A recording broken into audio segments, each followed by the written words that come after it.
ఆ పార్టీలకు ఎమ్మెల్సీ ఎన్నికల్లో పోటీ చేసే ధైర్యం లేదు. కాంగ్రెస్ బీఆర్ఎస్ల తెర వెనుక నాటకం కేంద్ర మంత్రి కిషన్ రెడ్డి ధ్వజం. కాదు, వాస్తవానికి కాంగ్రెస్ పార్టీ ఏమంటున్నది, బీజేపీ బీఆర్ఎస్ ఒకటే అంటున్నది. కాంగ్రెస్ పార్టీ ఏమంటున్నది, బీఆర్ఎస్ బీజేపీ ఒకటే. అందుకే బీజేపీ రావడానికి కోసం, అంటే రాబోయే రోజుల్లో ఆంధ్రప్రదేశ్లో ఎట్లయితే కూటమి ప్రభుత్వం వచ్చిందో అట్లా భవిష్యత్తులో కూటమి ప్రభుత్వం రావడానికి ప్రయత్నం చేస్తూ ఉన్నమాట వాస్తవం.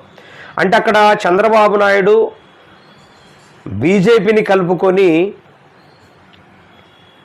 అటు జనసేనను కలుపుకొని కూటమి ప్రభుత్వాన్ని ఏర్పాటు చేశాడు. మరి ఇక్కడ బీఆర్ఎస్ పార్టీ కూడా సేమ్ చంద్రబాబు నాయుడు లాగా బీజేపీని కలుపుకొని ఇంకా ఏదైనా